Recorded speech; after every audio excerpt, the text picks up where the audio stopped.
নমস্কার, আমি মোনালিসা আবারও ফিরে এসেছি মনে রাঙিনা নতুন এপিসোড নিয়ে। আজকে আমাদের সঙ্গে যিনি আছেন তিনি দ্য গাইডেন্স পয়েন্টের কর্ণধার স্যার মনোজিৎ মিত্র। নমস্কার, আশা করি সবাই ভালো আছেন। এই গরমকে সাথে নিয়ে, প্রাকৃতিক গরম, সাবধানে থাকবেন এবং অবশ্যই খুব খুব ভালো থাকবেন। যে ধরনের আপনাদের প্রোটেকশনের প্রয়োজন সেগুলো নিয়ে আপনারা আপনাদের কর্ম এবং সময়কে আপনারা চালনা করবেন। দেখা যাক আজকে মোনালিসা ম্যাডাম কি প্রশ্ন করতে চান, বলুন। স্যার, প্রথমত আপনাকে অশেষ ধন্যবাদ, আপনি একটা মূল্যবান সময় আমাদের এখানে দিয়েছেন কথা বলার জন্য। তো স্যার, এবার আমি আপনাকে প্রশ্নগুলো স্টার্ট করব। আচ্ছা স্যার, মনোবিজ্ঞান অ্যাকচুয়ালি ব্যাপারটা কি? মানে বিন্দুতে সিন্ধু দর্শনের মতো হয়ে যাওয়া একটা প্রশ্ন। মনোবিজ্ঞান এই বিষয়টা কিন্তু যখন তৈরি হয়েছিল তখন কিন্তু এটার নামটা এই অর্থে একদম মনোবিজ্ঞান ছিল না। এটাকে বলা হয়েছিল মনোবিজ্ঞান হলো আত্মা সম্পর্কীয় বিজ্ঞান। Psychology is the science of the soul.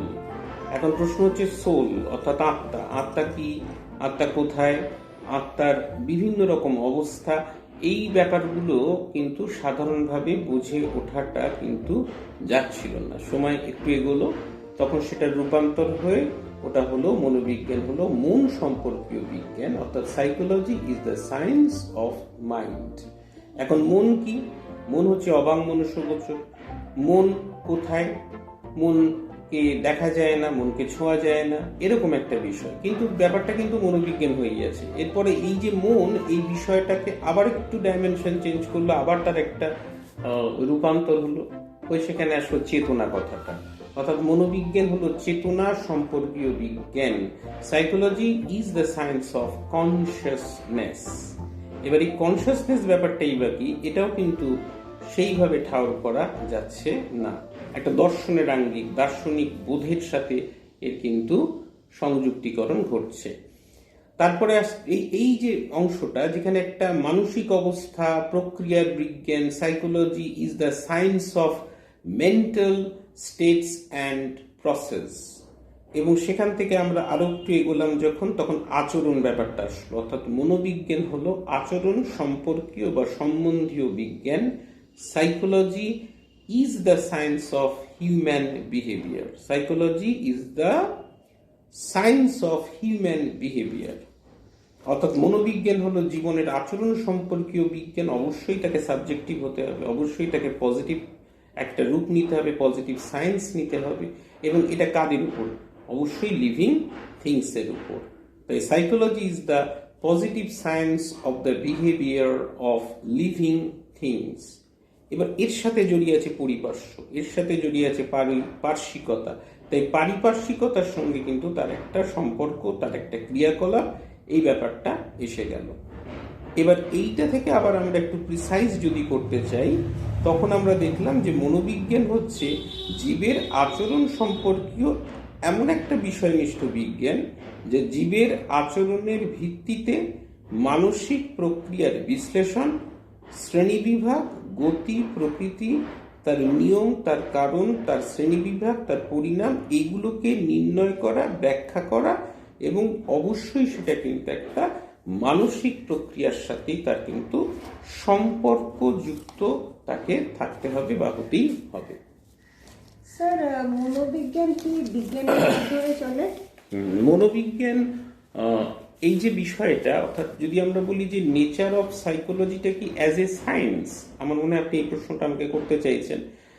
এখন ব্যাপারটা হচ্ছে ওই যে আচরণ সম্পর্কীয় একটা বিষয়নিষ্ঠ কথাটা বললাম। এখন মনোবিজ্ঞান এই যে একটা মানসিক বিজ্ঞান, যেটা জীবের আচরণ এবং তার যে দেহগত প্রক্রিয়া, এটা কিন্তু মনোবিজ্ঞানের একটা আলোচ্য বিষয় হলেও মন এবং মনের প্রকাশ, মন এবং মনের প্রকাশকে জানাই মনোবিজ্ঞানের লক্ষ্য।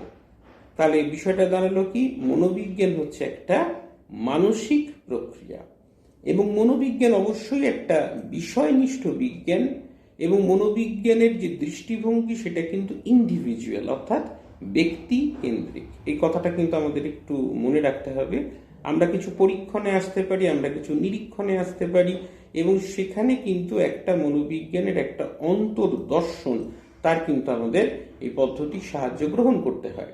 কিন্তু একেবারেই কিন্তু এটা যে একদম শুধুমাত্রই যে একটা বিজ্ঞান পদবাচ্য যে বিষয়টা বলছি, এটা কিন্তু অ্যাকচুয়ালি আমরা যদি একটু দেখি তাহলে এটা হলো দর্শনের সাথে কিন্তু সম্পর্ক ওতপ্রোত অঙ্গাঙ্গিভাবে এটা জড়িয়ে আছে, এবং এই জায়গাটা কিন্তু এর সম্পর্ক সব থেকে নিবিড়। কেননা জ্ঞানের উৎপত্তি স্বরূপ মনের প্রকৃতি যেটা, সেটা কিন্তু দর্শন শাস্ত্রের অন্যতম আলোচ্য বিষয়বস্তু ছিল। ওই যে আমরা বলেছিলাম আত্মা সম্পর্কীয় বিজ্ঞান, মন সম্পর্কীয় বিজ্ঞান, চেতনা সম্পর্কীয় বিজ্ঞান, যেগুলোই যাচ্ছি এই প্রত্যেকটা স্টেজ কিন্তু দাঁড়িয়ে আছে দর্শন শাস্ত্রের সাথে, দর্শন শাস্ত্রের বিভিন্ন শাখার সঙ্গে কিন্তু এই মনোবিজ্ঞানের সংযোগ রয়ে গেছে।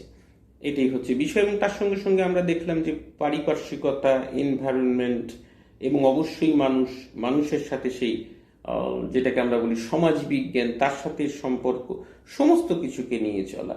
এবং এই সাইকোলজির কোনো কিন্তু ছাড় নেই। এই সাইকোলজি তৈরি হচ্ছে যেখানে এস টু এস, আমরা বারবার বলি যে সেক্স থেকে স্পিরিচুয়ালিজম, এই প্রত্যেকটা পর্বকে নিয়ে কিন্তু মনোবিজ্ঞান তার যে বিস্তার সেটা কিন্তু রেখেছে। Okay sir.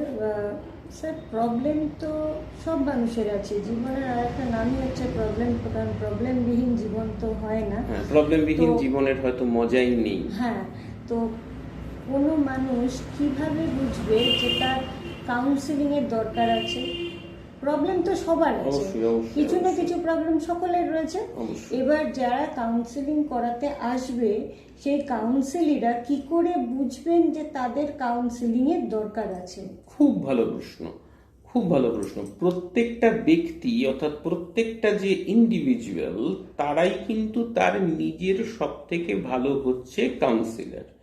কিন্তু আমরা কি বলি, যখন মনকে মানুষ একটা প্রশ্ন করলো, মন তার একটা উত্তর দিল, আবার কিন্তু সেই প্রশ্নটাকে আবার করলো, এবার এই বারে বারে মনকে প্রশ্ন যখন সে করতে চায়, তখন কিন্তু সে ওই পেল না উত্তরের মতো হয়ে যায়, এবং সেটাকে আমরা বলি হচ্ছে গুলিয়ে যাওয়া। এই গুলিয়ে যখন সে গেল, তখন কিন্তু তার মানে কোথাও সেটা হ্যাম্পার করতে পারে গিয়ে বোধের জগৎকে, কোথাও সেটা তার বুদ্ধির জগৎকে হ্যাম্পার করতে পারে। এই সব কিছু মিলিয়ে দেখা গেল তার আচার আচরণের মধ্যে একটা বেসামাল এবং অসংলগ্নতার জায়গা। লোকে তাকে বলতে পারে তুমি সাইকিয়াট্রিস্টের কাছে যাও, সে ভয় পেতে পারে, সে ভাবতে পারে আমি কি পাগল, সে প্রতিবাদ করতে পারে, সমাজের কাছে তাকে অনেক রকম প্রশ্নের সম্মুখীন হতে পারে, এই সমস্ত অনেক কিছু ব্যাপার চলে। কিন্তু কাউন্সিলরের কাছে আসার জন্য যে কথাটা আমার বক্তব্য ছিল, সমাধান আছে বলেই সমস্যা কিন্তু তৈরি হয়েছিল। এটা মাথায় রাখতে হবে, যাদের ইনসাইড আছে, যারা হ্যাঁ এবং না বুঝতে পারে, যারা হচ্ছে নিউরোসিস, তাদের কিন্তু কাউন্সিলিংয়ের দ্বারা তাদের সমস্যাকে সমাধান অতি অবশ্যই করা সম্ভব। এই ব্যাপারে কিন্তু কোনো রকম দ্বিমতের অবকাশ নেই। এক সময় সাপেক্ষ, একদিনে আমি এলাম, সেদিনই আমার সমস্ত কিছু মিটে গেল, তা কিন্তু নয়।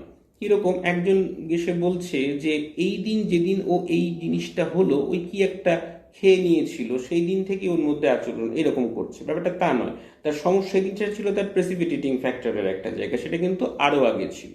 এবার এই যে জায়গাটা, যে প্রবলেমে সে আটকে আছে, সেটাকে বের করতে গেলে কিন্তু যে কাউন্সেলি, তার নিজের এবং তার পরিবার, যেটাই বলি না কেন, তার কিন্তু ধৈর্য থাকতে হবে। কাউন্সিলরের যেরকম ধৈর্যের প্রয়োজন, কাউন্সেলিরও কিন্তু একটা ধৈর্যের প্রয়োজন। এটা কিন্তু কোনো একটা T20 ক্রিকেট খেলা নয়।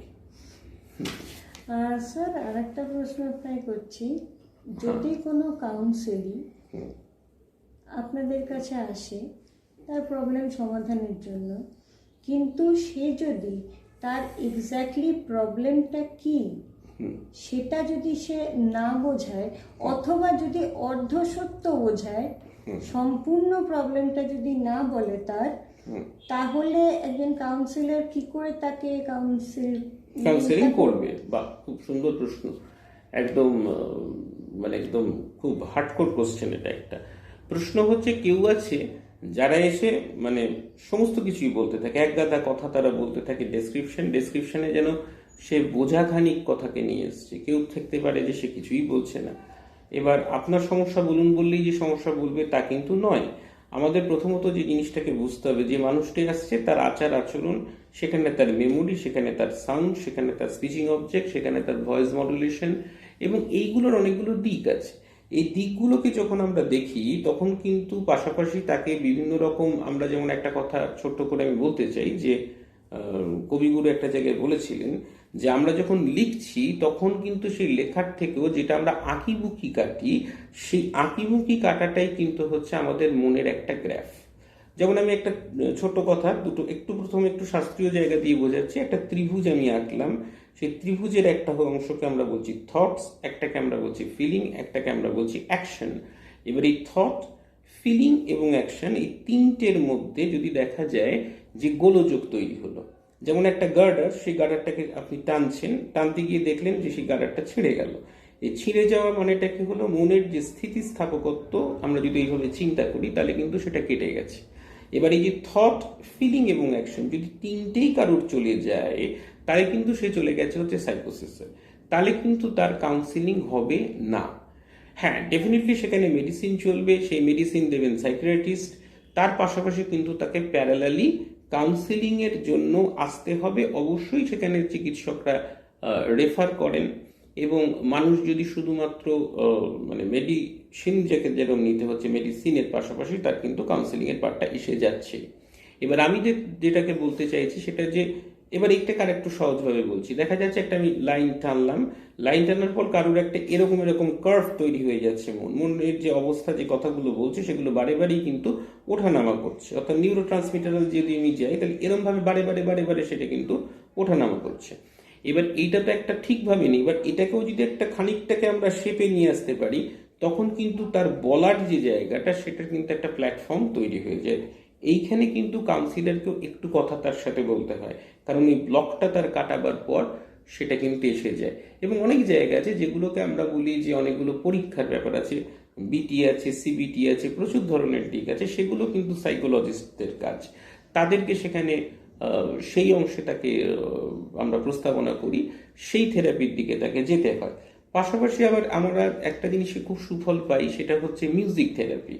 অর্থাৎ তার সঙ্গে আমরা সঙ্গীত, এই ব্যাপারটার মধ্যে দিয়েও কিন্তু তার অ্যাক্টিভিটিতে আনা যায়। অর্থাৎ একটা কথায় মানুষকে কিন্তু অ্যাক্টিভিটিতে নিয়ে আসা, তার প্রবলেমের শিকড় থেকে তাকে তুলে নিয়ে এসে তাকে, সে একটা মানুষ, সে সমস্ত কিছু করতে পারে, এই জায়গাটাতে সে হেরে যাওয়া মানুষ নয়, সেটাকে তুলে আনাটাও কিন্তু একটা কাউন্সিলরের অন্তর্দর্শন বা তার যে ইন্টারভেনের যে বোধ, সেটাই কিন্তু সেখানে সব থেকে বেশি চালিত হয়, এবং সেইভাবেই কিন্তু সমস্যার সমাধান হয়। স্যার, কোনো মানুষ যদি আগেই নিজের উপরে পরাজিত তকমাটা লাগিয়ে নেয়, তারপরে সে যদি কাউন্সেলিং করতে আসে, আপনারা যেটা করেন তার সেই পরাজিত তকমাটা কি সরানো যায়? বাহ, ওই যে বলেছিলাম মনের দিক থেকে কেউ ভাবতে পারে মানে মেজাজটাই তো আসল রাজা। অর্থাৎ মনের দিক থেকে সে কখনো অনেক কিছু রকম ভাবতে পারে। এই যে জয় পরাজয় এগুলো হয় কি, মানে স্টিমুলাসের এগেনস্টের রেসপন্স। আমি অনেকবার বলেছি এই কথাটা, অনেক সময় বলি এই কথাটা। বা কোনো মানুষ তাকে একটা জিনিস বলছে, এই বলা কথাটাকে সে শুনছে, শুনতে শুনতে একসময় সে ভেবে ফেলছে আমি সেটা। এইটা করতে গিয়ে কি হয়েছে, তখন ওই তকমাগুলো তাকে প্রভাবিত করেছে। এই প্রভাবিত করার ফলে তার মধ্যে একটা ব্লকেট তৈরি হয়েছে। এই ব্লকেট যে পার্টটা, সে যে একই জায়গা আসছে যে সে কি সত্যি ব্লকেট থেকে বেরোতে চায়। যদি সে বেরোতে চায় তাহলে সে কাউন্সিলিং এ আসবে, যদি সে বেরোতে না চায় তাহলে সে কাউন্সিলিং এ আসবে না। তখন কিন্তু তার পারিপার্শ্বিক মানুষদেরই কিন্তু সচেতন হতে হয়, এটাকে আমরা বলি অ্যাওয়ারনেস।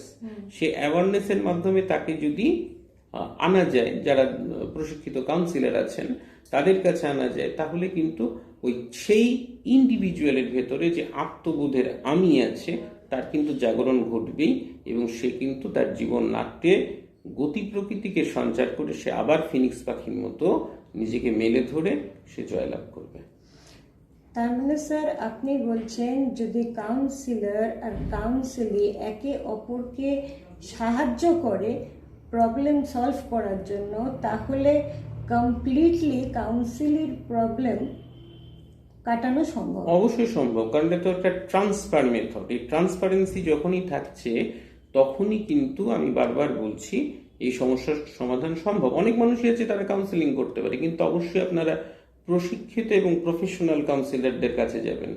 কারণটা কি এটা আপনারা বুঝতে পারছেন, এটা আমি আর নতুন করে বলছি না। কারণ প্রত্যেকেরই তো মানে ঈশ্বর বুদ্ধি এবং বোধ এটা দিয়ে পাঠিয়েছেন। এটাকে একটু আমরা যেন প্রত্যেকে মেনে চলি, এবং আমরা যেটা বলতে চাই সেই কথাটা খুব জোর গলায়, যে মনস্তাত্ত্বিক কাউন্সিলিং এর দ্বারা সমস্যার সমাধান সম্ভব। কোনো একটা বাচ্চা তার প্যারেন্টস চাইবে যে সে সবসময় পরীক্ষায় ফার্স্ট হোক, এবং এই যে ফার্স্ট হওয়া, এই যে কম্পিটিশন তাকে ফেলে দেওয়া হচ্ছে, সেই বাচ্চাটির যে সমস্যা আছে সেই সমস্যাটাকে কতটা বুঝছে সেটা কিন্তু আমার সাবজেক্ট নয়। ওই বাচ্চাদের যারা প্যারেন্টস তাদের প্রতি ডিউ রেসপেক্ট রেখে বলছি যে তারা কিন্তু তাদের মধ্যে একটা কম্পিটিশনের একটা র্যাট রেসে পরিণত করছে তাদের সব থেকে ভালোবাসার মানুষটাকে, এবং এখানেও কিন্তু অনেক গোলযোগ তৈরি থাকে, যেটা পরবর্তীকালে সন্তানের মধ্যে অনেক ধরনের কিন্তু ডিসঅর্ডার কন্ডাক্ট হয়। তাই জন্য বারে বারে যে কথাটি আসে সেটা হচ্ছে সমস্যা সেটা যত যেরকমই থাকুক না কেন তার সমাধান অবশ্যই সম্ভব। এটাই হচ্ছে বিষয়, এবং ইনসাইট যদি তার থাকে তাহলে সে সমস্যা অবশ্যই সমাধান সম্ভব। আচ্ছা স্যার, কোনো মানুষ যদি পজেসিভ যদি হয়, সেটা তার যে কোনো সম্পর্কে হতে পারে, তার মায়ের সম্পর্কে, বাবার সম্পর্কে, স্ত্রীর সম্পর্কে, যে কোনো সম্পর্কে যদি সে পজেসিভ যদি হয়, এইরকম ব্যক্তির কি কাউন্সিলিং সম্ভব? পজিটিভনেসটার মধ্যে একটা জিনিস আছে, সেটা হচ্ছে ডিপেন্ডেন্সি। এই ডিপেন্ডেন্সি থেকে অনেক কিছু আছে, ডিপেন্ডেন্ট পার্সোনালিটি ডিসঅর্ডার, অনেক কিছু হয়, অনেক শাস্ত্রীয় তকমা আছে। মানে পজিটিভ কার উপরে, যে হারাই হারাই সদা মনে হয়, হারাইয়া ফেলি চকিতে। ওই যে প্রেমের মুখে বিচ্ছেদটা খুব গভীরভাবে চলে আসে। তাই জন্য রবীন্দ্রনাথ বলেছিলেন যে যখন মানুষ দেখে যে বিচ্ছেদটা যখন তার এসে যায় তখন তার মনে হতে থাকে, সবই মনের ভাবনা কিন্তু আমি বারবার বলছি, তখন প্রেমের বেগটা বেড়ে ওঠে। আর পজেসিভ কথাটা যে জিনিসটা সেটা কিন্তু কোথাও তার চলে যায় অবসেশন এবং কম্পালশন। এটা কিন্তু একটুখানি একটু ব্যাপার আছে, অবসেসিভ আর একটা হচ্ছে কম্পালসিভ। অবসেশন এবং আর একটাকে আমরা বলছি কম্পালশন, এই জায়গাটা আসে। এবার ডিপেন্ডেন্সি বা ডিপেন্ডেন্ট, হ্যাঁ, মা তার ছেলের উপর যে ডিপেন্ডেন্সি বা ছেলে মার উপর, এটা তো খুব কোয়াইট নর্মাল বিষয়। কিন্তু যারা দেখি এই সম্পর্কের মধ্যে রয়েছে সেখানে কিন্তু র্যাপো বলে একটা ব্যাপার আছে।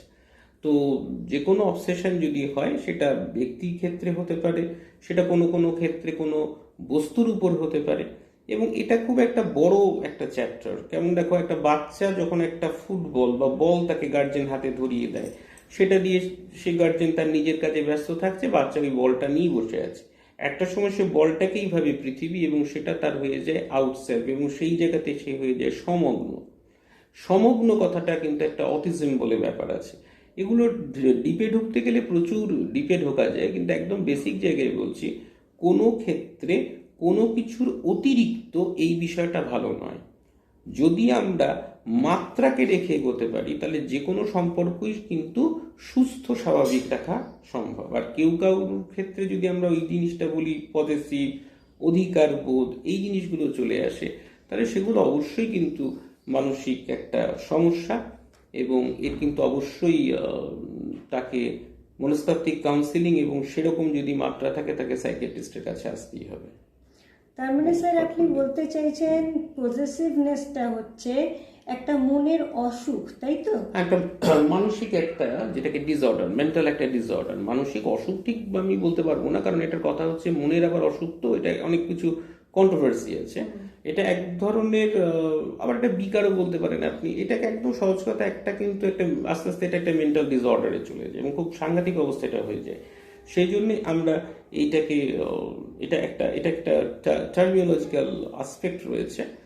ওই একটা জিনিসই বললাম, এই ধরনের যে মাত্রাগুলো হয় সেই মাত্রাগুলো কিন্তু কাউন্সিলিং এর পাশাপাশি সাইকিয়াট্রিস্টের প্রয়োজন পড়ে।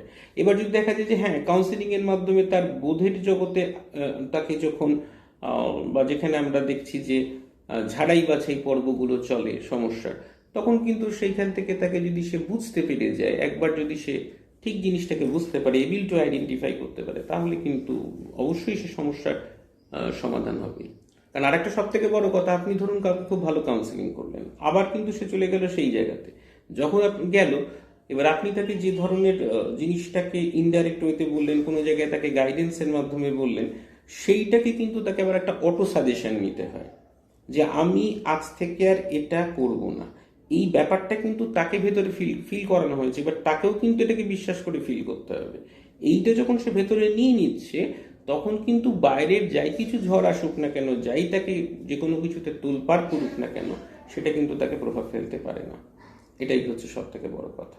স্যার, পজিটিভনেস কি ইনসিকিউরিটি থেকে আসতে পারে? অনেক কিছু থেকে, ইনসিকিউরিটি থেকে আসতে পারে। কোনো কোনো জায়গায় অ্যাডলার সাহেব বলেছিলেন যে উপরে উঠতে আমি চাই, কিন্তু উপরে আমি উঠতে পারছি না, তার থেকে একটা ইনসিকিউরিটি তৈরি হয়, সেখান থেকে হয়। আবার একটা জিনিস আছে যেখানে superiority, I am the boss, I am the authority, এই ব্যাপারটা থেকে আসে। আমি এমন একজনকে একসময় দেখেছিলাম যে সে বলেছিল আমি সমস্ত কিছুই পারি, তারপর একটা জায়গায় গিয়ে সে বললো যে আমি পারছি না, তুই আয়।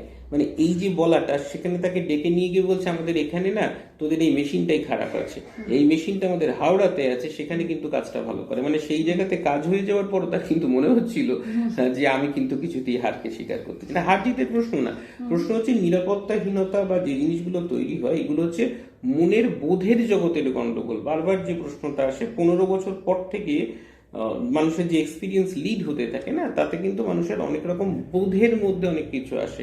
মাথার ভিতরে শব্দ নয়, কোনো একটা বোধ কাজ করে। That is very vital point, যেটা জীবনানন্দ দাশ বলেছিলেন। এটাকে মাথায় রাখতে হবে, বোধ এবং বুদ্ধি। বুদ্ধি আর বোধের মধ্যে বিশাল পার্থক্য আছে। বোধের মধ্যে বুদ্ধি আছে, কিন্তু বুদ্ধির মধ্যে কিন্তু বোধ নেই। ঠিক আছে? আচ্ছা, আজকে মনে রাখি না, এতটা পর্যন্তই। আবার ফিরে আসবো নতুন এপিসোড নিয়ে, বনজিৎ স্যারের সাথে আবার কথা বলবো। আজকের আপনারা জন্য প্রত্যেকে নমস্কার। খুব খুব ভালো থাকুন। নমস্কার।